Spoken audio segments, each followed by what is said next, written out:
მშვიდობისა. ეს საქართველოს პირველი არხია, თქვენ უყურებთ გადაცემას პირადი ექიმი მარი მალაზონია ჟესტურ ენაზე თარგმანით. ჩვენ ადამიანზე ვსაუბრობთ მიუხედავად მისი ყველა ინდივიდუალური მახასიათებლისა. იმიტომ რომ თავად ადამიანი, როგორც ზოგადად მოვლენა, როგორც ფასეულობა არის ყველაზე მნიშვნელოვანი. და ჩვენ ვსაუბრობთ ადამიანის შესახებ სხვადასხვა ჭრილში, თუნდაც იმიტომ რომ ადამიანი და მისი სიცოცხლე ჩვენთვის არაუბრალოდ მთავარი თემა, არამედ მთავარი საზრუნავია. ამიტომ არის მნიშვნელოვანი ჩვენი არჩევანი, რომელიც მაგალითად უკავშირდება ცხოვრების წესს. ჩვენ ხშირად ვსაუბრობთ ამაზე და ვსაუბრობთ თუნდაც იმის გასახსენებლად, რომ ცხოვრების წესს ირჩევს ერთი ადამიანი, თუმცა მხოლოდ მასზე არ არის დამოკიდებული ხშირად ეს ფაქტორი. უпростоროდ იმ ფაქტორების ერთობლიობა, რომელიც ქმნის ცხოვრების წესის ერთობლიობას. ასეთ შემთხვევაში ჩვენ ვითვალისწინებთ ოჯახის გავლენას, საზოგადოების გავლენას, მრავალ სხვა გარემოებას, რომელსაც შეიძლება ახლდეს შედეგები, თავისი შედეგები და გავლენა ჩვენს არჩევანზე. დიახ, ცხოვრების წესის არჩევანზე, რომელიც თავის მხრივ ბევრად განსაზღვრავს გენეტიკასთან, გარემოსთან ერთად ჩვენს ჯანმრთელობას. ჯანმრთელობას, რომელიც მრავალწახნაგიანია, მრავალკომპონენტიანია და მიუხედავად კლასიკური სამპუნქტიანი განმარტებისა, სადაც ფიზიკური, მენტალური, სოციალური კეთილდღეობა ახასგასმული, თანამედროვე მედიცინა განსაკუთრებულ ყურადღებას უთმობს მაგალითად ემოციურ ჯანმრთელობას, გარემოს ჯანმრთელობას, სულიერ ჯანმრთელობას და ასე შემდეგ. ეს ყველაფერი უზრუნველყოფს ადამიანის დღეგრძელობას. ჩვენ შევთანხმდით, რომ ადამიანის სიცოცხლის ხანგრძლივობა ბევრად არის დამოკიდებული იმაზე, როგორია მაგალითად ჩვენი ჯანმრთელობა. მაგრამ ამავე დროს ჩვენ ვსაუბრობთ არა უბრალოდ არსებობაზე, რომელიც დაბადებიდან გარდაცვალებამდე, ანუ ჩვენი სიცოცხლის პერიოდს ქმნის, არამედ ვსაუბრობთ ცხოვრებაზე, რომელსაც თავისი ხარისხები აქვს და რომლის ხარისხიც ბევრად არის დამოკიდებული ცხოვრების წესზეც, ჯანმრთელობაზეც, დღეგრძელობის მაჩვენებელზეც და აგრეთვე ისეთ მდგომარეობაზე, რასაც ჩვენი ცხოვრების მოცემული ეტაპი განსაზღვრავს. დიახ, ადამიანის ცხოვრებას აქვს სხვადასხვა ეტაპი, ადამიანის სიცოცხლეს აქვს განვითარების თავისი ფაზები და თითოეული ეს პერიოდი, თითოეული ეტაპი განსაზღვრავს სირთულეებს, რომელიც შეიძლება ადამიანს ჰქონდეს. განსაზღვრავს თავისებურებებს, რომელიც ჩვენს გამოგვარჩევს და იმ ვითარებასაც, რომელშიც ჩვენ აღმოჩნდებით. გასათვალისწინებელია აგრეთვე ამოცანები, რომელიც სხვადასხვა ეტაპზე, სხვადასხვა ასაკში, სხვადასხვა სირთულეების გათვალისწინებით უნდა გადავჭრათ. მაგრამ წარმოიდგინეთ, რომ ეს მდგომარეობაც კი სხვადასხვა ეტაპზე ჩვენი არჩევანი, ჩვენი შესაძლებლობები განსხვავებულია. დიახ, როდესაც ჩვენ საუბრობთ პრაქტიკულად ჯანმრთელ ადამიანზე და ვსაუბრობთ მასზე ცხოვრების სხვადასხვა ეტაპზე, ჩვენ გულისხმობთ მის შესაძლებლობებსაც და გულისხმობთ გარემოებებსაც. დიახ, ჩვენ სხვადასხვაგვარი შესაძლებლობა გვაქვს, სხვადასხვაგვარი ამოცანის გადაჭრისას, სხვადასხვაგვარად შეგვიძლია ეს შესაძლებლობები გამოვიყენოთ პრაქტიკულად ჯანმრთელმა ადამიანებმა. წარმოიდგინეთ, რომ არსებობენ ადამიანები, რომელთაც შეზღუდული აქვთ შესაძლებლობები. ეს სრულიად რეალურია. რეალურია მათი არსებობა და მათი შესაძლებლობების შეზღუდვაც რეალურია. მაგრამ ბევრი რამ არის დამოკიდებული იმაზე, თუ როგორია საზოგადოება. ცხოვრების ეტაპის მიუხედავად ეს ამოცანა არის საზოგადოების წინაშე, იმიტომ რომ ამ ადამიანებს სჭირდებათ ადაპტაცია. ამ ადამიანებს სჭირდებათ ძალიან ბევრი სამარჯვო შეგუებისათვის, განსაკუთრებით ცხოვრების სხვადასხვა ეტაპზე, სხვადასხვა ამოცანის გადასაჭრელად. და ასეთ შემთხვევაში, თუ საზოგადოება არის გასათანადოდ განვითარებული, თუ საზოგადოება არის სათანადოდ მომწიფებული, თუ საზოგადოება არის სათანადოდ გულისხმიერი, თანაგანცდით ახსავსე, მაშინ მიუხედავად შეზღუდული შესაძლებლობებისა, ადამიანების შემთხვევაში აღმოვაჩენთ, რომ მათი უნარები არის შეუზღუდავი. და ამაში ჩვენი წვლილიც არის, საზოგადოების წვლილიც არის ჩვენი სწორი ჯანსაღი დამოკიდებულებით. სწორედ ამას ემსახურება წლების განმავლობაში ჩვენი რუბრიკა შეზღუდული შესაძლებლობები, შეუზღუდავი უნარები. არა იმიტომ არის საუბარი ამ რუბრიკაში სხვადასხვა ისტორიაზე, რომ არ არსებობს შეზღუდული შესაძლებლობები. კიდევ ერთხელ გავიმეორებ, შეზღუდული შესაძლებლობები არსებობს, მაგრამ ჩვენი საზოგადოების დამსახურებით, მიუხედავად შეზღუდული შესაძლებლობებისა, ამ ადამიანებს აქვთ შესაძლებლობა გამოავლინონ შეუზღუდავი უნარები და მორიგი ისტორია ამ ციკლიდან, რომელსაც ქრისტის შენავა გვიამბობს.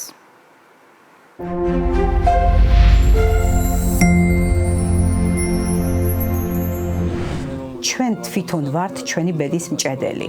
მე ყოველთვის ვამბობდი იმას, რომ შოთა რუსთაველის აფორიზმი ძალიან მიყვარს და ყველა ჩემმა აბიტურიენტმა ზეპირად იცის. მარგალიტი არ ვის მიხვდეს უსასყიდლოდ უაჭრელად. ანუ თუ გინდა, უნდა მოიპოვო, უნდა იბრძოლო და უბრძოლებლად არაფერი არ იქნება და აი ამ სირთულეებმა, ამ ტკივილმა, ამ ჩემმა დავადებამ სულ სხვანაირი გამხადა. კიდევ უფრო მეტად გამაძლიერა და ამ ჩემს სიძლიერეს უკვე სხვებსაც გადავცემდი. მე გახლავართ ნინო ქათამაძე, წარმოშობით ვარ ქალაქ ტყიბულიდან, ვცხოვრობ თბილისში. ჩემი დიაგნოზია სპინალური კუნთოვანი ატროფია, მძიმე გენეტიკური დაავადება. გახლავართ 59 წლის. პროფესიით ვარ ფილოლოგი, ქართული ენა ლიტერატურის პედაგოგი. დავამთავრე ქუთაისის აკაკი წერეთლის სახელმწიფო უნივერსიტეტი. 25 წელია ბავშვებთან მუშაობ. დავიბადე ჩვეულებრივი ბავშვი, ასე რომ ვთქვათ, არაფერი არ მეტყობოდა, როგორც მშობლები მეუბნებიან და 4 წლიდან უკვე მშობლებმა შეატყვეს, რომ იხვისებრი სიარული დავიწყე. თბილისში წამოვედით, კვლევები ჩამიტარეს და დასვეს ეს დიაგნოზი, სპინალური კუნთოვანი ატროფია. დამიწყეს მკურნალობა, წელიწადში ერთხელ განსაკუთრებით ჩამოვდიოდი თბილისში და ერთი თვით სტაციონარულ მკურნალობას გავდიოდი. ნელა-ნელა უფრო მეტად მიჭირდა სიარული, თუმცა დავდიოდი. ბავშვობიდანვე მიყვარდა პირველობა. აი ეს ბუნებაში მაქვს ეს სიამპარტავნი არა სიამაყე და არ მინდოდა რომ რა თქმა უნდა ჩემ თანატოლებს ჩამორჩენოდი და მათთან ერთად დავბოდი. იმ საბჭოთა ეპოქაში მოგეხსენებათ, მაშინ ცოტა დაბალი იყო ცნობიერება, არასათანადო დამოკიდებულება იყო შიშომოპირების მიმართ, მით უმეტეს მაშინ შიშომოპირის სახელი საერთოდ არ არსებობდა, ტერმინი იყო ინვალიდი და მოგეხსენებათ, ინვალიდი ნიშნავს უსარგებლოს, არასაჭიროს და აი ეს სიტყვა დღესაც გულს მტკენს. მე თვითონ ვარ ძალიან კომუნიკაბელური და ურთიერთობა ყოველთვის მქონდა განსაკუთრებული ჩემს თანატოლებთანაც და უფროსებთანაც. არასდროს არ რჩიოდი, არასდროს არ უწუწუნებდი, არასდროს ჩემს დაავადებაზე და ჩემს პრობლემებზე არ ვსაუბრობდი. და აი ბავშვობიდან დავისახე ჩემი მთავარი მიზანი, რაც იყო, ეს იყო მიმეღო განათლება. ძალიან კარგად ვსწავლობდი სკოლაში და ვცდილობდი, რომ ეს ჩემი ფიზიკური პრობლემა და ფიზიკური ბრჭყალებში ნაკლი, მით უმეტეს იმ საბჭოთა ეპოქაში, როგორმე დამემალა. ამიტომ ყველა საგანში აქტიური ვიყავი და მინდოდა რომ ჩემი განათლებით უფრო წარმატებული ყოფილიყავი და ძალიან ბევრისთვის მიმეღწია. საერთოდ ბუნებით როგორი ვარ, ჯერ ვწყვეტ და მერე ვფიქრობ. და გამომდის. ანუ შიში არ მაჩერებს. აი რაღაცა ამ ხრივ დაბრკოლება არ მაქვს. და როდესაც თქვი სახლში ჩემ მშობლებთან, რომ მე უნდა მივიღო უმაღლესი განათლება, არანაირი წინააღმდეგობა არ მქონია. 5 წელი ვისწავლე, წითელ დიპლომზე დავამთავრე, ნუ ეხლა წითელი ბრჭყალებში რა თქმა უნდა, მაგრამ მაშინ ამას დიდი მნიშვნელობა ჰქონდა და ეხლა უკვე რა უნდა ვქნა. გავიხედე, გამოვიხედე და ადაპტირებული არცად არ არის გარემო. ამიტომ გადავწყვიტე რომ დამეწყო ბავშვების მომზადება. ანუ დამოუკიდებელი, ესე რომ ვთქვათ, პრაქტიკა. ავიყვანე 3 აბიტურიენტი და უნდა გითხრათ, რომ პირველივე წელს ივანე ჯავახიშვილის სახელმწიფო უნივერსიტეტში ჩააბარეს ქართული ენა ლიტერატურა უმაღლესი ქულებით. ნუ ეს ჩემთვის იყო ძალიან დიდი мотиваცია. ჩვენ შიშომპირებმა თავად უნდა ვიცოდეთ ჩვენი უფლებები. ჩვენ თავად უნდა მივიღოთ ჩვენი თავი. უნდა ვიცოდეთ, რომ საზოგადოების სრულფასოვანი წევრები ვართ და ჩვენ ვართ ინდივიდები. როგორც ილია ამბობს, მიყვარს ხოლმე ამ სიტყვების გახსენება, ოკეანე წვეთებისგან შედგება და საზოგადოება ადამიანებისგან. არ არსებობს სამყაროში ადამიანი გაჩნდეს უსარგებლო. ყველა ინდივიდს რაღაცის მოტანა შეუძლია, კარგის მოტანა საზოგადოებისთვის.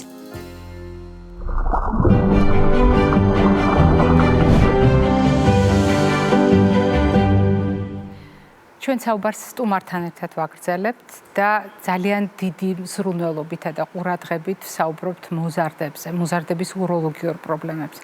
დღევანდელი ჩვენი გადაცემის სტუმარი კი გახლავთ ჩვენი გადაცემის ძალიან დიდი ხნის მეგობარი, გულშემატკივარი, რომელსაც თქვენ კარგად იცნობთ. იგი გახლავთ ბავშვთა, მოზარდთა და ზრდასრულთა უროლოგი პროფესორი ბატონი ზაზა ჭანტურაია. დილამშვიდობისა ზაზა. მოგესალმებით. როდესაც ჩვენ საუბრობთ წლების მანძილზე ამა თუ იმ უროლოგიურ პრობლემაზე, ჩვენ რა თქმა უნდა დიაგნოზს ვითვალისწინებთ ამა თუ იმ დიაგნოზის წინაპირობას, შესაძლო შედეგებს, გართულებებს და ასე შემდეგ. თუმცა დღეს ჩვენ საუბრობთ უროლოგიურ პრობლემებზე ასაკობრივ ჭრილში და არა ზოგადად ადამიანის განვითარების ეტაპების და ფაზების შესაბამისად, არამედ საგანგებოდ გამოვყავით ის ასაკი, რომელიც ყველასათვის ცნობილია როგორც ჯანყის ასაკი, გარდატეხის ასაკი, ჰორმონული ქარიშხლების ასაკი, პრეპუბერტატი, პუბერტატი, სხვადასხვა სახელით, მაგრამ რაღაც განსაკუთრებული რომ ხდება ბავშვის განვითარებაში, ეს იცის ყველა. თუმცა ძალიან ძნელად წარმოუდგენიათ, რომ ყველა სისტემასთან ერთად შეიძლება შარცასქესო სისტემა მთლიანად იყოს საყურადღებო და საშარდე გზებსაც ჰქონდეს თავისი პრობლემები და გასათვალისწინებელია სპეციფიკა. აქ მთავარი კითხვა უნდა დავსვა თავიდანვე.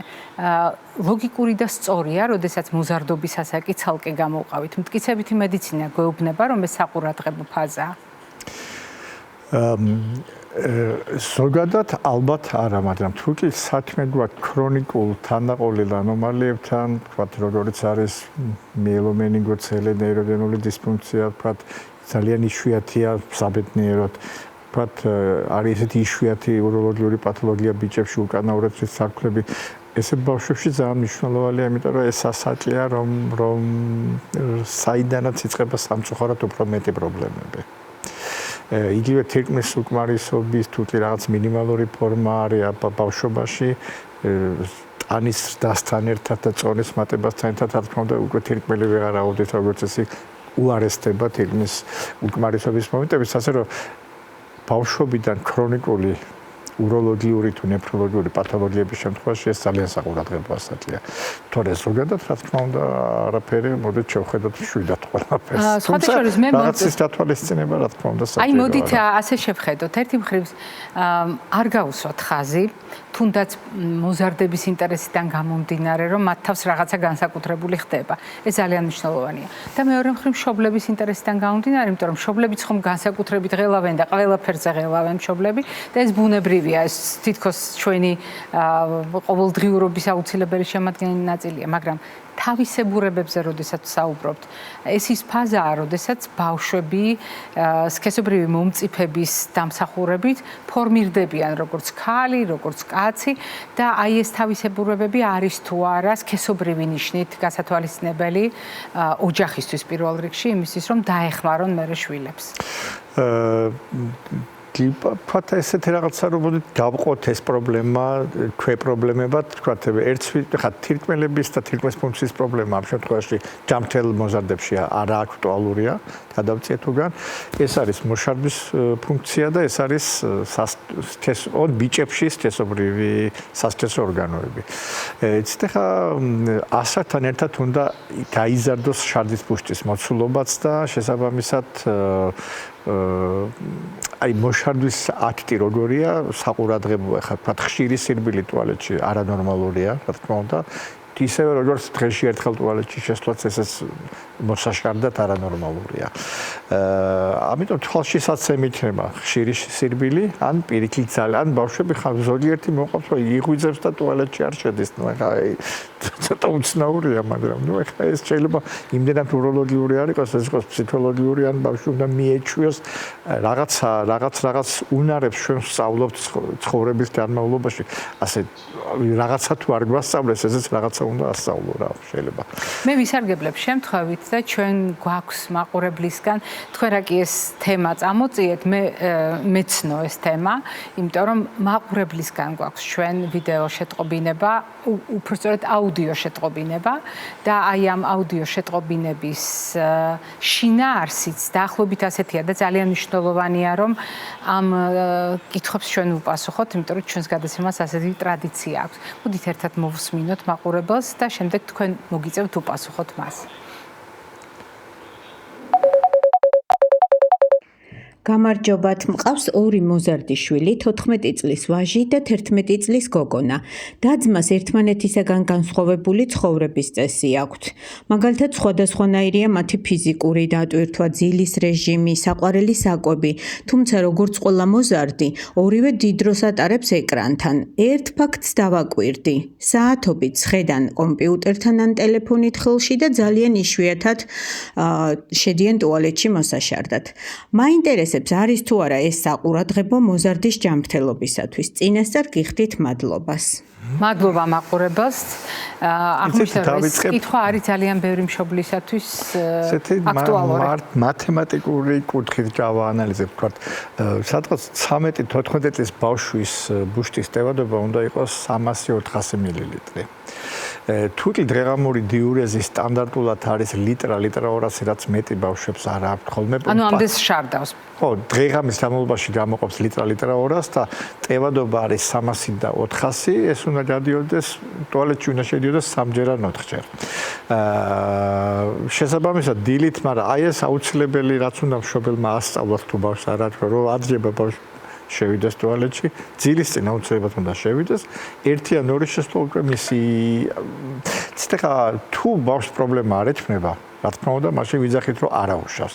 ეხლა თუკი ბავშვია რომ დღეში ერთხელ შედეს ეს არანორმალურია, იმიტომ რომ ლიტრაზე რომ გადაიბერება ბუშტი, რა თქმა უნდა შეიძლება ბუშტის კედელი დაზიანდეს, კუნთოვანი სისტემის ფუნქცია და ასევე დენერვაცია მოხდეს, ამიტომ აი ერთხელ შესვლა არანორმალურია. დილას საღამოს შესვლა არანორმალურია. მაგრამ 3-ჯერ 4-ჯერ თუ შედის, ვიტყვი რომ არა უშავს. ისევ და ისევ წყალი ხანდახან შეიძლება საერთოდ არ იღებდნენ მოზარდი წყალს, დიახ. თქვა სიცხეში ოფლით ჭარბავდნენ ან მაგრამ ყოველ შემთხვევაში აი მეორე მომენტი ხა თუკი ბავშვს აქვს პრობლემები, რაც გამოიხატება საშარდე ინფექციის ხშირი რეციდივირებით ვთქვათ, შეუკავებლობის ეპიზოდებით, რომ წვეთები ან რაღაცა, მაშინ რა თქმა უნდა, რეჟიმული მოშარდა მნიშვნელოვანია. ვთქვათ, ითვლება, რომ ინფექცია, აი ბაქტერიების გამრავლების დრო არის 6 საათი, 6 საათის მერე უკვე ინფექციის რისკებია, მაგრამ ეხლა თუკი ბავშვს არაფერი არ აღენიშნება, ოკეი, ნუ იყოს რა 8 საათი მოითმინოს, მაგრამ თუკი რამე პრობლემა 6 საათი, ნუ 4 საათი, ნუ ეხლა ყოველ საათში 2 საათში პირიქით ესეც არანორმალურია. აი 3 საათი ითვლება ზღვრად, 3-ზე ნაკლები თუ არის უკვე სოციალურად მისაღები უკვე აღარ არის რა. და პურნალობა ჭირდება. ანუ უფრო ადრე თუ დადის ხო ტუალეტში? ხო, თავისით რომ ყოველ ხალ თუთი 300 მილiliტრია და ყოველ 3 საათში არის, ეს ნიშნავს რომ რაღაც 3 ლიტრაა ჩარდილამის და ეს რაღაცა არა წესიერად იღებს სითხეს. ან ძალიან მარილია ჭამს და მე მოიხმარს მე სითხეს, მაგრამ ყოველ შემთხვევაში ნორმაში ეს 3 საათი ვთქვათ 3-ჯერ 4-ჯერ დღეღამაში შესვლა. არის მისაღები მომზარდებისთვის. მოდით მე გავამახვილებ ყურადღებას იმ ფრაზაზე, რომელიც წეგან თქვენ გამოიყენეთ. დილით გაღვიძებულზე უნდა შევიდეს ტუალეტში, ძილის წინ უნდა შევიდეს ტუალეტში. მოდით გავშიფროთ, რატომ გამოყავით საგანგებოდ ეს პერიოდები, მაშინ როდესაც არიყავით კატეგორიული დღის განმავლობაში, როდის მოუნდება ტუალეტში შესვლა. ესეთი ცირკადული რიტმი, ეგრეთ წოდებული საათობრივი რიტმი აქვს თირკმელებსაც. ის არ არის თანაბარი, ანუ ახალშობილს საათობრივად ერთნაირი, მაგრამ ჰიპოთალამუსში, ჰიპოფიზის მიერ ფიზარული კომპლექსის მიერ გამომუშავდება ანტიდიურეზული ჰორმონი, რომელიც განაპირობებს იმას, რომ დღისით მეტი შარდი გამოიყოფა, ღამე ნაკლები რომ ძილის პროცესი არ შეგვიშალოს. სადღაც 1/3 მაქსიმუმ ამაზე მეტი ღამე არ გამოიყოფა, მაგრამ ის ლიტრა 200-ისთვის 1/3 არის 300-400, რაც არის ფუნქციური ტევადობა და რა თქმა უნდა ჯობია დაცალო მეტი არ მიამატო, მithumedat რომ დილით სითხეს ვიღებთ, აქტივობას ვიტყოთ, ეძრევე დიურეზი იმატებს და ბუშტის გადავსება, ეგრეთ წოდებული overdistension ესეთი უბრალოდ ტერმინით არ ვიცი, შეიძლება პოტენციურად დაგიზიანოს მზნობელობა და ბუშტის კუნთოვნება. ანუ ზე გადაჭიმვა, რეალურად ესე გამო. არ არის კარგი და წესით მთელი ღამის განმავლობაში საკმარისი რაოდენობა შარდის შეხვიდე და ტუალეტში.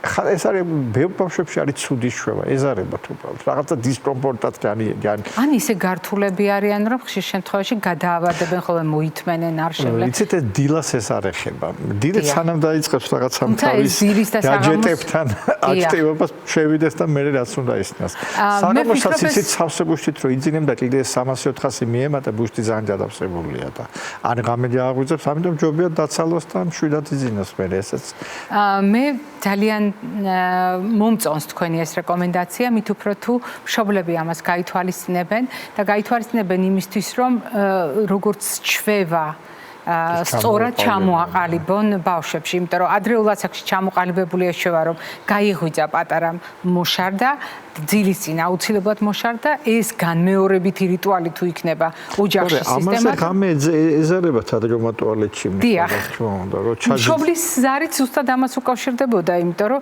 ეკრანთან გართულები და ვთქვათ კომპიუტერთან სხდომები მინიმუმ 12 პირველ საათზე შევიდეს და ნუ მე გააძელოს თამაში როდის დაიძინებს, ეხლა აი ეს უკვე ძალიან ძნელი სამონიტოროა. მოზარდებში ნამდვილად ეს დარღვეული ძილი. მოდით დავუბრუნდეთ ასაკობრივ თავისებურებას და შევეხოთ იმ საკითხს, რომელიც ძალიან საყურადღებოა ფიზიოლოგიური განვითარების თვალსაზრისით. თუ ჩვენ საუბრობთ, როგორ ვითარდება მაგალითად 6, 8, 9 წლამდე ბავშვის ორგანიზმი, ძალიან ბევრ მაგალითად ყვებით ნორმაში ჩვენ გვაქვს იდენტური პარამეტრები ხოლმე და ყველაფერი იცვლება 8-9 წლის მერე. ყველაფერი ხდება ქალისთვის დამახასიათებელი განსხვავებული და მამაკაცისთვის დამახასიათებელი. როდესაც ფიზიოლოგიაზე ვსაუბრობთ, ჩვენ გულისხმობთ ანატომიას შეცვლას, ანატომიის ცვლილებას, აქედან გამომდინარე ფუნქციების ცვლილებას. გოგონა, რომელიც სქესობრივად მწიფდება, ვაჟი, რომელიც სქესობრივად მწიფდება, გოგონას, რომელსაც ფიზიოლოგიური ციკლი უყალიბდება. აი, აქ თუ არის გარკვეული უროლოგიური პრობლემების, იგივე საშარდე გზების ინფექციების რისკი, ვაჟებში, გოგონებში განსხვავებული და არის თუ არა გასათვალისწინებელი რაღაც სპეციფიკური რეკომენდაციები, რომელიც უნდა გაითვალისწინოთ. იცით გოგონების შესახებ ცოტა ნაკლები ინფორმაცია, თქვათ უფრო გინეკოლოგიური ასპექტია, თუმცა რა თქმა უნდა მორეციდივე საშარდე ინფექციის შემთხვევაში თუ კი გოგონას ეწყება მომწიფების მერე აუცილებლად ვეძიებით გინეკოლოგიურ პრობლემებში და ესე ხა რაც შეეხება ბიჭებს უბრალოდ აი ესეთი ზოგადი აი რასაც ხშირად უყურებ რაც მშობლებს ასე ვთქვათ რეკომენდაცია რომ არის რაღაცა ჩვევები რაც ჩვენ უნდა ვისწავლოთ პატარაობიდან თორემ მერე ძალიან ძნელია მაგალითად მაუგლიანო თმის დავარცხნა 5 წლის ასაკში ვეღარ იმიტომ რომ ძალიან მტკივნეული პროცესია ხო მაგრამ ახალ პატარას ვერ ვაჩვევ ანუ 5 წლამდე რო ვაჩვევ არა პატარა 5 წელს გვიან არის უკვე იმიტომ რომ თქვათ პირის დაბანა ხელის დაბანა კბილების გამოხეხვე არავის არ უხარია პატარა ბავშვს მაგრამ ეს უნდა აიძულო თორემ ვის უხარია რაღაცის კეთება ხო დროს წარდიავენ ან მოუძებნო გასაღები როგორ შეიძლება ეს ისწავლოს ასევე ვიძახირო თქვათ აი ამ ჩუჩასთან მიმართებაში იცით ესეთი ვაჟების ჰიგიენაზე საუბრობთ შეიძლება სწორი ნათქვა მიარო რომ ხელი არ ახლა მაგრამ ეს ცოტა არასწორად კლიანად სწორად გადებული არ არის იგულისხმება რომ არ იძალადო მაგრამ სადღაც 3 წლის ასაკისთვის ბავშვს ბიჭს ყველას უნდა ჩაუდგეს ეს ნორმად რომ ყოველდღე უნდა გადაწევა თორე ხანდახან ნახულა 14 აი მათთვის ლამის გაუპატიურების ტოლფასია ჩუჩაზე ხელის მოტილება მაგრამ ეს უნდა ჯობია მოხდეს 3-4 წლის ასაკში რომ მისთვის დახტეს ეს ყოველდღიური რიტუალი. რატომ არის საჭირო რომ ეს იყოს ყოველდღიური რიტუალი? იცით, ჩუჩა თუ არ იხსნება, უკვე ამ დროისთვის ჯობია გაიხსნას და ჰიგიენა გადაწების ჯარეშე გამორიცხული. აქვე ვიტყვი რომ ბავშვები ძალიან სრუფთები არიან.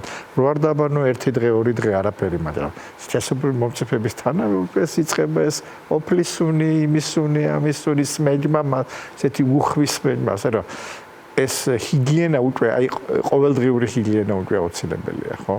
თორე მაგრამ ის ფაქტი ბავშვი უკვე ამასაც არ უშვებს მშობელს აბაზანაში, ანუ ამის გაკონტროლება ხანდახან იმისთანაც ვნახულობ რომ მშობელს ვეცხვენია, მაგრამ ნუ მეუბნება ვიბანო, აი ეს, ამიტომ ეს მიჩვევა ჯობია ცოტა უფრო ისეთ ასაკში, როცა ის თანამშრომლობს და გიჯერებს. ეს არის ანუ ეს ჩამოყალიბდეს ჩვევის სახით. ოღონდ არა ძალადობით, არამედ მალამოთი ჩუჩა გაიხსნას თავისუფლად რომ გადავიდეს, რომ მას რაღაცა უარყოფითი დამოკიდებულებაც არ ქონდეს. ზეგი უროლოგთან ვიზიტი და ამასთორე ხა 16 წლის ბავშვი რო პირველად მიიყვან, ეს ძალიან ცუდი ასაკია რა. როდესაც ჩვენ საუბრობთ მოზარდობასთან დაკავშირებულ უროლოგიურ პრობლემებზე, ძალიან მნიშვნელოვანი იყო თქვენი აქცენტი, როდესაც ჰიგიენაზე ამდენად დიდი ყურადღება გაამახვილეთ, იმიტომ რომ თქვენ ისიც ბრძანეთ ხაზგასმით, რომ ამ ჰიგიენას ჩვენ 14-15 წლის ასაკში კი არ ვიწყებთ, არამედ წანამძღვრები აქვს ძალიან ადრეულ ბავშვობაში. ეს ეხება გოგონებსაც, ეს ეხება ვაჟებსაც. თუმცა არის ერთი ძალიან მნიშვნელოვანი საკითხი, რომელიც მშობლებისთვისაც ასევე საგულისხმოა. მაგალითად, საშარდე გზების ინფექციებთან ერთად არის საშარდე გზებში კენჭებს რომ ეძახიან ხოლმე კონკრემენტების ჩამოყალიბება. რამდენად ხშირია ეს პრობლემა მოზარდობის დროს? საბედნიეროდ ბავშვებში იშვიათია, თუმცა რა ვიცი ხა ამ დროსაც მოზარდობაც არ განიხილება ასე ვთქვათ რის ფაქტორად. ხა თუ რის ფაქტორია ბავშვობიდან მეწყება თუ არა და ამაზე ვერ გეტყვით და უბრალოდ ერთ კიდე დელიკატურ საკითხზე ბოდიშებს მოდიხდით ჩავეჭრები, ეს არის ძალიან აქტუალური, რაც მშობლებს აგიჟებთ, ეს არის მამა ბიჭების სასქესო ასოს ზომა. აქ უბრალოდ მოზარდობის ფაზაში. არა, მთელი პრობლემა ის არის, რომ ამაშიც მარტივი ინფორმაცია, რომ სასქესო ორგანოები არის ჰორმონულ სტატუსზე დამოკიდებული ორგანო, ასე რომ ისინი არ იზრდებიან ბავშვის დასთან ერთად. აი, მშობლებს გული უსწრებათ ბავშვი ამხელა გაიზარდა, მაგრამ თუ ბავშვია არაფერი არ დაესწრება. დაეწყება მხოლოდ პუბერტატი, აი ულვაში წამოვა და ყველაფერი თავის ადგილზე ერთბაშად ესწრება. ანუ ესეც ინფორმაცია, რომ გული ნუ გადისწრებათ, რომ ბავშვი ტანად იზრდება, თუმცა არ მიყვება არასდროს გენიტალიების ზომები რა.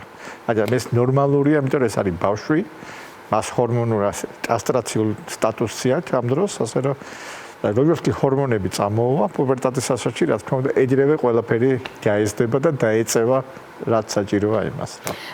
მე ვფიქრობ, ეს ბევრი მშობლისათვის საგულისხმო ინფორმაცია იყო, მით უფრო რომ ერთ გავრცელებულ თემაზე უნდა დაგისვათ ასევე კითხვა, როდესაც ჩვენ საუბრობთ თანამედროვე ადამიანის, ცივილური ადამიანის ცხოვრების წესზე, ნაკლებად მოძრავი ცხოვრების წესი, ძალიან სპეციფიკური რაციონი, რომელიც არ გულისხმობს ადეკვატური რაოდენობის წყლის მოხმარებას, რომელიც გულისხმობს საკონი პროდუქტების არაჯანსაღი და ასე შემდეგ. ეს არის ყველასათვის საერთო პრობლემა, თუმცა ამით აღმოჩნდა, რომ ძალიან ზარალდება მოზარდის ფორმირებადი ორგანიზმი და ერთ-ერთი საჩუქარი მჯდომარე ცხოვრების წესი, ნაკლები წყალი, არაჯანსაღი საკვები, დარღვეული ძილი, ეს არის ყაბზობა. ყაბზობა და უროლოგიური პრობლემები რამდენად დაკავშირებულია ერთმანეთთან? ყაბზობა და საშარდე ინფექციები დაკავშირებული, ასე რომ მორეციდივე საშარდე ინფექციის ერთ-ერთი მთავარი რეკომენდაცია არის ყაბზობის კონტროლი. შარდის შეუკავებლობა და ხშირი შარდის სინდრომი ასევე არის დაკავშირებული ხშირად, ანუ ეს არ არის უროლოგი მიზეზით ყაბზობასთან, იმიტომ რომ როგორი მომენტია ყაბზობის ერთ-ერთი მექანიზმი, განმარტება ეს არის, რომ კი მოქმედებს ყოველდღე კუჭის მოქმედება, მაგრამ ერთი იმდენი რჩება და აი ბავშვმა იცის, რომ კუჭი იყო და რაღაცა უნდა, მაგრამ ვერ ხვდება რა უნდა გონია, რომ ეშარდება და დარბის წარმარა ტყუილად. ანუ რეალურად უჭირს გაარჩიოს დეფეკაცია. ეს 4 ინერვაციას ესეთი გავის ნაწილით, ასე რომ მართლა ერთი ინერვაცია აქვს, ასე რომ ძნელია და თან იცის, რომ იყო და მეტი აღარ უნდა შევიდეს. ის გეგმა შესრულებული აქვს იმ დღეს, მაგრამ როგორ არა უყნა რომ გაუკეთო ამ დროს და ასეთ პაციენტებს ვეუბნებით, რომ კუჭი გასვლის მერე მოსინჯონ, უყნა თუ ერთი და იგივე ერთი იმდენი კიდე გავიდა, ესე იგი რომ მიდიან პედიატრთან, მაშინ უროლოგთან აღარ ესაქმებათ რა. რა თქმა უნდა, ყაბზობა დაკავშირებულია ინფექციების მომატებულ რისკთან და ასევე შეუკავებლობის და ხშირი შარდის სინდრომთან დღისით აღოდ. მაგრამ ღამე ყველაფერი წყდება, იმიტომ რომ ინერვაცია აღარ მიდის თერჩამდე და ღამე მშვენივრად არიან, დღისით წარამარა დარბიან. ესეც არის ესეთი კლასიკური მაგალითი, რომ დილით ჩარდავს ბევრს, მერე ცოტა. ყაბზობას მოუხსნი და ყველაფერი ლაგდება. თუმცა ძალიან ხშირად აი ამ მდგომარეობას მაგალითად სკოლაში პედაგოგი ან სახლში მშობელი ახსნის იმით, რომ მაგიდასთან არ უნდა დაჯდომა მეცადინეობა და ყოველ წუთას დგება და გარბის ტუალეტში. როგორი მომენტია, ჯერ უნდა გამორიცხო უროლოგიური მიზეზი, უნდა გამორიცხო ყაბზობა და მერე მიდიხარ ფსიქოლოგიურზე. ჯერ ეს სამედიცინო მდგომარეობები და თუ მართლა არ გაქვს არაფერი და მართლა ყველაფერი კარგად არის, ოკეი, მე რჩე, მაშინ ბავშვებიც ამას ტყუილად არ ხვდები, რაღაცა უჭირთ და რაღაცაზე მიანიშნებენ და მაშინ უნდა ფსიქოლოგთან ერთად გავლა, რომ რა პრობლემა აქვს ბავშვს. ოღონდ მას შემდეგ რაც უკვე ყველა ის უნდა დამორიცხო უროლოგიური მალფორმაცია, კი ბატონო, ჭენჭი ინფექცია, დამორიცხე ყაბზობა და ესე იგი მე უკვე რჩება შემდგომი უკვე ფსიქოლოგიური მომენტი რა. რამდენიმე ძალიან მნიშვნელოვანი საკითხი მე მინდა მაყურებელს დღევანდელი საუბრიდან რომ კარგად დაამახსოვრდეს. პირველი, რაც თქვენ ახსენეთ, ეს არის ჰიგიენასთან დაკავშირებული ჩვევები, რომელიც ძალიან ადრეულ ასაკში არის მნიშვნელოვანი, რომ გავიაროთ ჩვენ შვილებთან ერთად და არა ზრდასრულობაში დავიწყოთ ამაზე მუშაობა. მნიშვნელოვანია ზრდა განვითარებასთან ასოცირებული გენიტალიების საკითხი, იმიტომ რომ იზრდება არ იზრდება მომწიფებამდე არაფერი. და ჰორმონული სტატუსი არის მაქსიმუმ ის დაჭიმული და თუ მსუქანია შეიძლება საერთოდ არ უჩანდეს, იმიტომ რომ ის ძვალთან ფიქსირებულია ასე რომ მსუქანში მithuetet პატარა, მაგრამ ეს უნდა გახდეს და უნდა გაიზარდოს და ელოდა კარგი. ძალიან მნიშვნელოვანია რომ ჩვენ შვილებს დავეხმაროთ ჩამოაყალიბონ ჩვევა ახალ გაღვიძებულზე, დიახ, ახალ გაღვიძებულზე და ძილის წინ მოშარდვის და აუცილებლად გავითვალისწინოთ ყაბზობის რისკი, რომელიც შეიძლება თვითონ გახდეს იმის მიზეზი, რომ ბავშვი დარბოდეს ტუალეტში თითქოს მოსაშარდად, არა და სულ სხვა პრობლემების უბრალოდ შედის და გამოდის და მე არის გაუგებარი, რატომ არის ბავშვი ასე დგომარეობა? არა, მე პრობლემა რა თქმა უნდა ეშლება სწავლაში, მის ქცევაში, რა თქმა უნდა, ბავშვი ამას დამტკიცებს. და ყურადღების კონცენტრირებას ვერ ახერხებს. კლინიკურად განიცდიან, რა თქმა უნდა. ძალიან დიდი მადლობა ბატონ ზაზა ჩვენთან სტუმრობისთვის.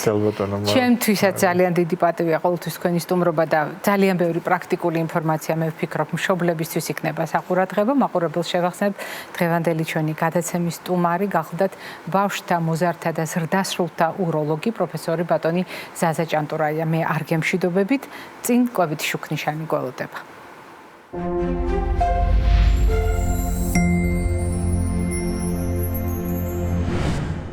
კვებითი შუქნიშანი არ არის უნივერსალური რეკომენდაციების ერთობლიობა. კვებითი შუქნიშანი არის გარკვეულწილად ორიენტირი იმისთვის, რომ ჩვენ ვიცოდეთ ძირითადი პრინციპები და აუცილებლად გავითვალისწინოთ ჩვენი ინდივიდუალური თავისებურებები. ეს განსაკუთრებით მნიშვნელოვანია მაშინ, როდესაც მოზარდებზე ვსაუბრობთ. მოზარდებზე, რომელთა მიმართ ჩვენი დამოკიდებულება ბევრად განსაზღვრავს მათ საბოლოო ჩამოყალიბებას. მოზარდებს ძალიან უყვართ, როცა უსმენენ. მოზარდებს გამორჩეულად უყვართ, როდესაც საკუთარ როლს გაუსვამენ ხაზს. მოზარდებს უყვართ, როდესაც თვით დამკვიდრებისათვის ჩვენ ხელს კი არ უშლით, ვეხმარებით. მაშინ, როდესაც ჩვენ შეგვიძლია თუნდაც მათ ყოველდღიურ ცხოვრებაში, მათ კვებაში დავინახოთ მათი ინდივიდუალური მახასიათებლები და შემდეგ ეს ყველაფერი მათ სასიკეთოდ გამოვიყენოთ. მოდით გავიხსენოთ, როდესაც მოზარდების კონკრეტულ პრობლემაზე ვსაუბრობთ, მათი ზოგადი თავისებურებები.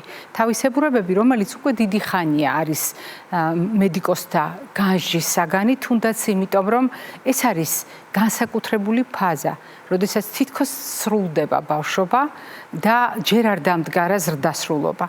ეს არის ფაზა, როდესაც ადამიანი საკუთარ სხეულთან გაუცხოვებით საკუთარი თავის ძიების პროცესშია და უამრავი ამოცანა აქვს საკუთარ თავთან ურთიერთობაში გადასაჭრელი. აღარაფერს ვამბობ საზოგადოებაში, ადგილის მოძებნასა და დამკვიდრებაში რა რთული ეტაპები აქვს მას გასავლელი.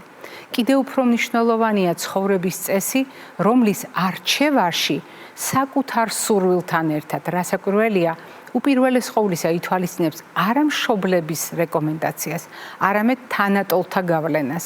აი, ასეთ შემთხვევაში ის სოციუმი, რომელშიც ის ყოველდღიურად საქმიანობს, მეცადინეობს, ურთიერთობა აქვს, კომუნიკაცია აქვს, შეიძლება აღმოჩნდეს გადამწყვეტი. როდესაც მოზარდთა საერთო პრობლემები, საერთო მახასიათებლები, მოდით პრობლემებს არ ვიტყვი, მახასიათებლები შეაჯამეს, მეტნაკლებად ეს გავს ყველა ქვეყანაში, ანუ ეთნიკური თავისებურების მიუხედავად. და ეს არის გარკვეული დამოკიდებულება ცხოვრების წესის ფაქტორების მიმართ. ფიზიკური აქტივობა თუ სპორტული გატაცება არ აქვს, ყოველდღიურ ცხოვრებაში შეიძლება არ იყოს ყველასათვის ერთნაირად მისაღები. მაგალითად ძილის მოწესრიგება აღმოჩნდა, რომ ძილი ძალიან ხშირად აღმოჩნდება ხოლმე მათი არც თუ ისე კეთილგანწყობილი ზონა, შეიძლება აღმოჩნდეს ის ზონა, რომელშიც ყველაფერი მოუწესრიგებელი აქვს მოზარდს. მაგალითად, წონის მართვა დიახ, ეს შეიძლება იყოს იმდენად სახიფათო ზეწოლა საზოგადოების მხრიდან და იმ სოციუმის მხრიდან, რომელშიც ის არის, რომ უკიდურესი შეზღუდვის წინაპირობა გახდეს, კვების დაარღვევის წინაპირობა გახდეს. როდესაც ჩვენ საუბრობთ მაგალითად კვების შინაარსზე, ეს შეიძლება იყოს მაგალითად რეჟიმით, ულუფით, რაციონით დარღვეული დიახ, იმიტომ რომ ეს არა ჯანსაღი კვების პრინციპებს, არამედ იმ სოციუმში დამკვიდრებულ პრინციპებს მიესადაგება, რომელშიც ყოველდღიურად უწევს ჩვენი ოჯახის წევრ მოზარდს ურთიერთობა. გასათვალისწინებელია ფიზიკურ აქტივობასა და კვებასთან ერთად, ძილისა და სტრესის თავისებურებებთან ერთად ზოგიერთი დეტალი, რომელიც მათ ჯანმრთელობაზე საცოცხლო გავლენას ახდენს. მე სტრესი ვახსენე და ძალიან მნიშვნელოვანია ის, რომ მოზარდი ამას ვერ აცნობიერებს. ხშირ შემთხვევაში ჩვენც გვავიწყდება ხოლმე, რომ მოზარდობა არის განსაკუთრებული გამოცდის ფაზა და აი ამ ეტაპის გავლისას სხვადასხვა სირთულეს წააწყდება ხოლმე მოზარდი, რაც აისახება მის ჩვევებში, რაც აისახება იმ საკვებ პროდუქტებში, რომელსაც ის ირჩევს. მაგალითად, ალკოჰოლი. ალკოჰოლთან ურთიერთობა, პირველი დებიუტური მაგალითად გამოცდილება, რომელიც შეიძლება იყოს ძალიან საყურადღებო. მაგალითად, გატაცება და ყოველდღიური მოხმარება ტკბილის სასმელებით. ძალიან მნიშვნელოვანია მასტიმულირებელი პროდუქტების გამოყენება, რომელშიც იგულისხმება ენერგეტიკული სასმელები, კოფეინშემცველი პროდუქტები. ტკბილი, მლაშე, ცხიმიანი პროდუქტებით, უკიდურესად დამუშავებული პროდუქტებით გატაცება. ეს არის საერთო მახასიათებლები, რომელიც გამოარჩევს მოზარდს და ეს იმის ფონზე, როდესაც ის არ ითვალისწინებს მისი ორგანიზმისათვის აუცილებელ წყალს. რატომ? იმიტომ რომ მოზარდობის ფაზა გულისხმობს ზრდა განვითარების ახალ ეტაპს, სადაც წყალზე მოთხოვნილება გაზრდილია. ის გულისხმობს სქესობრივი თავისებურებით ორგანიზმის განსხვავებულ ფორმირებას, სადაც დიახ შეიძლება იყოს განსხვავებული მოთხოვნილება წყალზე. ის ასევე გულისხმობს, ანუ მოზარდობის ფაზა გულისხმობს მაგალითად ჰიგიენის წესების დამკვიდრებას, რომელიც ინდივიდუალურ თავისებურებებს ატარებს და მაგალითად თუ ცხელი შხაპი შეუყვარდა მოზარდს, ეს ავტომატურად ზრდის მოთხოვნილებას წყალზე. თუ ჩვენ ვლაპარაკობთ გატაცებას სხვადასხვა პროდუქტების, რომელიც უკვე დავასახელე, ასევე ამ პროდუქტების ყოველდღიური გამოყენება გულისხმობს წყალზე მოთხოვნილების გაზრდას და ეს მაშინ, როდესაც მოზარდებში პრაქტიკულად ძალიან დაბალია ყოველდღიურად წყლის მოხმარება და კიდევ უფრო დაბალია, როგორც კვლევებით დასტურდება, იმ პროდუქტების გამოყენება, რომელთა დახმარებით ჩემს ზურგს უკან ახლა კვებით შუქნიშანია აწყობილი, ანუ ბოსტნეულის და ხილის დაბალი წილი მათ ყოველდღიურ რაციონში. როგორი უნდა იყოს დამოკიდებულება ჩვენი ფხიზელი დამოკიდებულება, როდესაც ჩვენ გვინდა იყოს გაწონასწორებული მოზარდის კვება. როგორია ჩვენი დამოკიდებულება, როდესაც ჩვენ ვფიქრობთ, რომ უროლოგიური პრობლემები შეიძლება ავაცილოთ თავიდან მოზარდს კვების მეშვეობით, ისევე როგორც მრავალი სხვა პრობლემა, რა თქმა უნდა, მოზარდობის ფაზასთან ასოცირებული სირთულეები გულისხმობს უროლოგიურ პრობლემებსაც და დღევანდელმა ჩვენმა გადაცემამ მე ვფიქრობ ამაში დაგარწმუნდათ.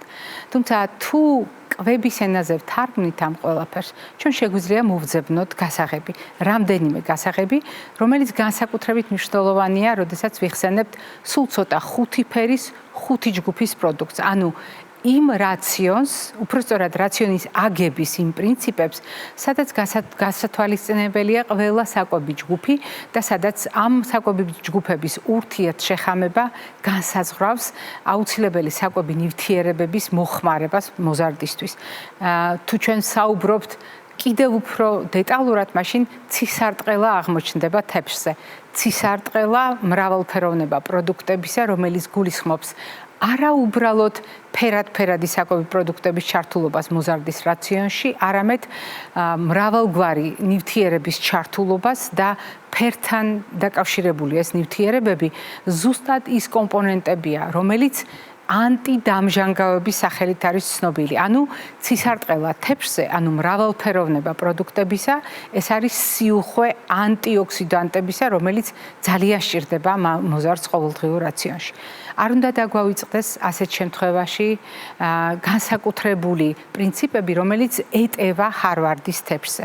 და ეს პრინციპები, რა თქმა უნდა, გულისხმობს იმ დაყოფას საკვები ჯგუფებისა, რომელიც ზემოთ უკვე ვახსენე, მაგრამ საგანგებო ყურადღებას უთმობს წყლისა და ცხიმების მოხმარებას სხვა პროდუქტებთან ერთად.